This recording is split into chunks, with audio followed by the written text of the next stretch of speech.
Modern ससुराल में आई 4 गंवार बहू। माँ, मुझे रमेश का फोन आया था। रमेश, सुरेश, महेश, अजीत कल घर आ रहे हैं। क्या रमेश, सुरेश, महेश, अजीत घर आ रहे हैं? ये तो बड़ी खुशी की बात है। हाँ माँ, उन्हें 20 दिन की छुट्टी मिली है। मोनिका, जब हमारे चारों बेटे घर आ ही रहे हैं तो हम इन 20 दिनों में उनकी भी शादियां करवा देते हैं। हाँ, सही कहा आपने। मैं कल ही शामू भाई से कहकर चारों के लिए अमीर घराने की लड़कियां देखने की बात करती हूँ। कोई जरूरत नहीं है, इस घर में अब मेरी पसंद की बहुएं आएंगी, समझी? ये है मोनिका, जो अपने मॉडर्न परिवार के साथ खसल शहर में रहती है। मोनिका के परिवार में उसका पति मनीष, बड़ा बेटा, बहू सागर, निशा थे। मोनिका और निशा ये दोनों सास बहू मॉडल की तरह रहते हैं। सागर उसी शहर की एक कंपनी में नौकरी करता है और उसके 4 छोटे भाई रमेश, सुरेश, महेश, अजीत, जो पास वाले शहर की एक कंपनी में नौकरी करते हैं, जो वही रहते हैं। लेकिन अगले दिन मनीष के चारों छोटे बेटे शहर से अपने घर आते हैं और इधर मनीष किसी काम से पास वाले गांव खरगपुर में आता है, जहां उसे अपना बचपन का दोस्त हरिया मिलता है। हरिया उसी गांव में अपने छोटे से घर में अपनी 4 बेटियां रिया, दिया, कोमल, पायल के साथ रहता है। तभी मनीष उसकी बेटियों को देखता है। हरिया बहुत गरीब था। हरिया की बेटियां तो बहुत खूबसूरत हैं। अगर मैं अपने छोटे बेटों की शादी इन चारों से करवा दूं तो। तभी मनीष हरिया को अपने बच्चों की शादी करवाने की बात कहता है। ये सुनकर हरिया बड़ा खुश हो जाता है। तभी मनीष अपने घर आकर अपने परिवार को सारी बात बताता है। पिताजी, हम कैसे उन गवार लड़कियों से शादी कर सकते हैं? बेटा, अगर तुम चारों ने हरिया की बेटियों से शादी नहीं की तो आज से तुम्हारा और मेरा रिश्ता खत्म हो जाएगा। ये सुनकर चारों भाई दंग रह जाते हैं और वो मनीष की बात मान लेते हैं। जिसके बाद 2 ही दिन में मनीष अपने छोटे बेटों की शादी गरीब हरिया की गांव की चारों बेटियां रिया, दिया, कोमल, पायल के साथ करवा देता है। शाम का समय, चारों बहुएं दुल्हन के अवतार में अपने बड़े से ससुराल के दरवाजे पर खड़े थे। मोनिका, बहुओं का गृह प्रवेश तो करो। आप ही कीजिए इन गवारों का गृह प्रवेश। ससुर जी, आपकी ये पत्नी तो बड़ी टेढ़ी मिर्ची लगती है। कैसन जवाब देकर गई है वो आपको? हाँ ससुर जी, आप देख रही थी, 2 दिन था कान के नीचे खींचकर सासू माई के सारी हेकड़ी बाहर आ जाती ससुरी की। पति से बात करने की तमीज नहीं है सासू माई को। दिया, ऐसा नहीं बोलते। चारों भाई अपनी अपनी पत्नियों को लेकर अपने अपने कमरे में चले जाते हैं। अगले दिन सवेरे चारों बहनें मोनिका के घर की रसोई में मिट्टी और गोबर से मिट्टी के चूल्हे बनाकर उस पर चाय बनाने लगती हैं। थोड़े समय बाद मोनिका और सब अपने अपने कमरे से बाहर आते हैं तो बाहर हॉल में चारों ओर धुआं ही धुआं फैल चुका था। अरे बाप रे, ये सब क्या है? कहीं घर में आग तो नहीं लग गई? सब दौड़ते हुए रसोई में आते हैं तो अंदर रसोई के नीचे मिट्टी के चूल्हे पर चारों बहनें चाय और पराठे बना रही थी। ये सब क्या है?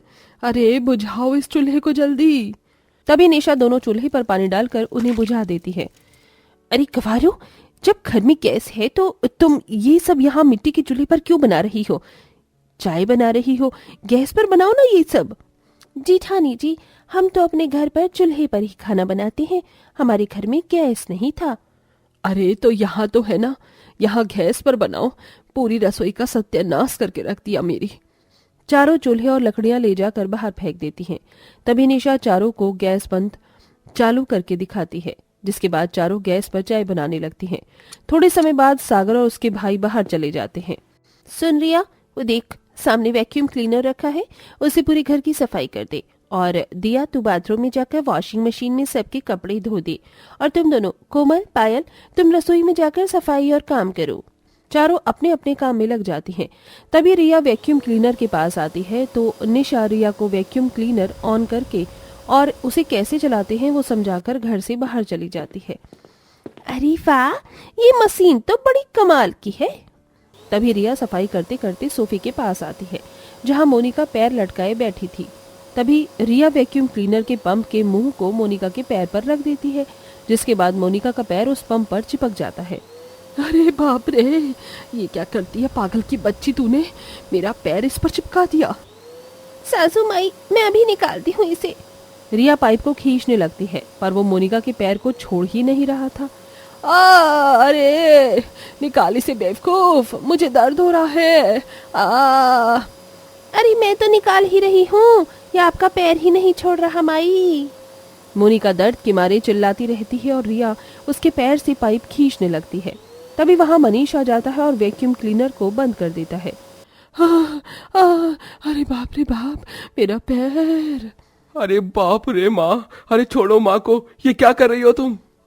ये कैसी मशीन है, इसमें कैसे कपड़े धोते हैं मुझे तो पता ही नहीं। तभी मनीष वहां आता है और दिया को वॉशिंग मशीन में कपड़े धोने का तरीका समझाकर वहां से चला जाता है। अरे वाह, ये तो कमाल की मशीन है। तभी दिया रसोई में आती है तो उसके पीछे लंगड़ाते हुए मोनिका भी रसोई में आती है। तभी वो क्या देखती है कि कोमल और पायल दोनों ने इलेक्ट्रिक इंडक्शन को नीचे जमीन पर रखकर उसकी पिन बोर्ड में लगाकर उसे ऑन कर दिया था और पायल उस चालू इंडक्शन पर पैर रखकर खड़ी हुई थी। ये देखकर मोनिका के होश उड़ जाते हैं। अरे कोमल, इस मशीन पर तो मेरा वजन ही नहीं दिख रहा, लगता है ये वजन गिनने वाली मशीन खराब है।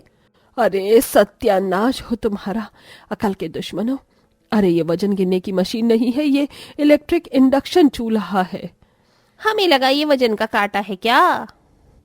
कैसे कबारों से पाला पड़ा है मेरा। अरे बेवकूफो, इस पर खाना बनाते हैं। तभी मोनिका तीनों को इंडक्शन चालू और उसे चलाने का तरीका बताती है। अरे वाह, इस पर तो चुटकियों में खाना बन जाएगा। रिया और उसकी बहन पढ़ी लिखी नहीं थी, इसीलिए उन्हें इन सब के बारे में कुछ पता नहीं था। तभी मोनिका वहां से चली जाती है। यार कितने सारे गंदे बर्तन हैं, दिया बहन मेरी मदद कीजिए ना बर्तन धोने में। अरे कोमल, तुझे पता है इस घर में एक कमाल की मशीन है जिसमें हर चीज अपने आप ही धोई जा रही है। चल हम ये सारे बर्तन उसी में ले जाकर धोते हैं। तभी दिया कोमल दोनों सारे गंदे बर्तन बाथरूम में लेकर आते हैं और दिया वॉशिंग मशीन से कपड़े निकालकर सारे बर्तन उसमें डालकर मशीन शुरू करके कोमल के साथ वहां से चली जाती है। तभी मशीन में जैसे ही बर्तन घूमते हैं तो बर्तन की जोर जोर से आवाज आती है। ये सुनकर मोनिका के होश उड़ जाते हैं। अरे बाप रे, ये आवाज कैसी है। मोनिका बाथरूम में आती है तो वॉशिंग मशीन में बर्तन को देखकर उसके होश उड़ जाते हैं। तभी मशीन में एक ब्लास्ट होता है और सारा करंट वायर से बोर्ड में आ जाता है। तभी मोनिका जैसे ही मशीन का प्लग बंद करने के लिए बटन को हाथ लगाती है तो उसे जोरदार करंट लगता है और पूरे घर में शॉर्ट सर्किट होने से घर की लाइट चली जाती है और मोनिका करंट लगने से बेहोश होकर वहीं गिर जाती है। तभी चारों बहनें दौड़ती हुई मोनिका के पास आती हैं। अरे ये सासू माई यहाँ बाथरूम में आकर क्यों सो गई। चारों मोनिका के पास आकर उसे उठाने लगते हैं। मोनिका का शरीर करंट लगने से काफी गर्म हो चुका था।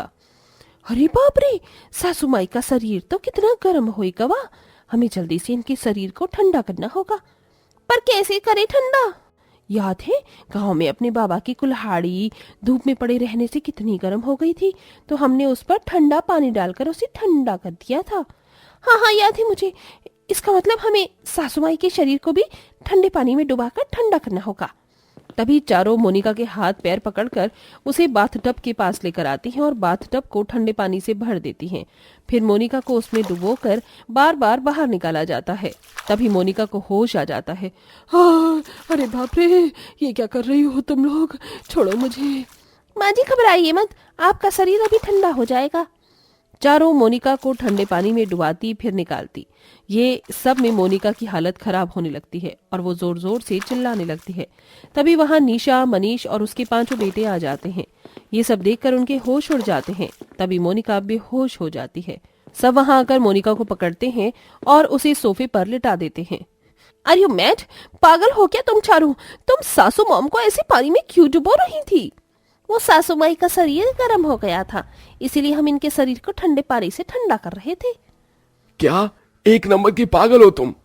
तभी चारों अपनी अपनी पत्नियों को खूब खरी खोटी सुनाते हैं। अरे कोई डॉक्टर को बुलाओ। तभी सब पास वाले डॉक्टर को बुलाते हैं। डॉक्टर मोनिका का चेकअप करते हैं। पागल हो क्या आप सब? मोनिका जी को इतना खतरनाक बिजली का करंट लगा था और आपने इन्हें ठंडे पानी में डुबो दिया। आपकी इस बेवकूफी की वजह से मोनिका जी कोमा में चली गईं। ये सुनकर सबके होश उड़ जाते हैं। तभी डॉक्टर के जाते ही सब रिया और उसकी बहनों को खूब खरी खोटी सुनाते हैं और चारों भाई चारों बहनों को अपने घर से निकालने लगते हैं। ऐसा मत कीजिए जी, हमें इस घर से मत निकालिए, हम आगे से ऐसा कभी नहीं करेंगे। पता नहीं कौन सी मनहूस घड़ी में हमने तुम चारों गवाह लड़कियों से शादी कर ली थी। निकल जाओ यहाँ से। तभी पायल मोनिका के पास आती है और मोनिका के पैर के अंगूठे को जोर से खींचती है तो मोनिका को होश आ जाता है। मोनिका, तुम कोमा से बाहर आ गई। सब मोनिका को देखकर बड़े खुश होने लगते हैं। रमेश जी, हमें माफ कर दीजिए ना, हम आगे से ऐसा कभी नहीं करेंगे। हाँ बच्चों, बहुओं को माफ कर दो। इनके कारण ही मोनिका कोमा में गई थी और इन्हीं की वजह से ये कोमा से बाहर आ गई। बहुओं, अब घर का कोई भी काम करने से पहले यहाँ के बारे में सब अच्छे से जान लो तुम, उसके बाद ही तुम चारों काम करना। उसके बाद रमेश और उसके भाई अपनी पत्नियों को माफ कर देते हैं और चारों भाई अपने घर की सारी मशीन, सारा काम, वहां का रहन सहन, तौर तरीका, ये सब अपनी पत्नियों को अच्छे से समझाते हैं। जिसके बाद रिया और उसकी बहनें 8 ही दिन में मनीष के घर के सारे काम और तौर तरीके सीखकर एक संस्कारी बहुओं की तरह अपने ससुराल वालों के साथ खुशी खुशी अपना जीवन बिताने लगती हैं।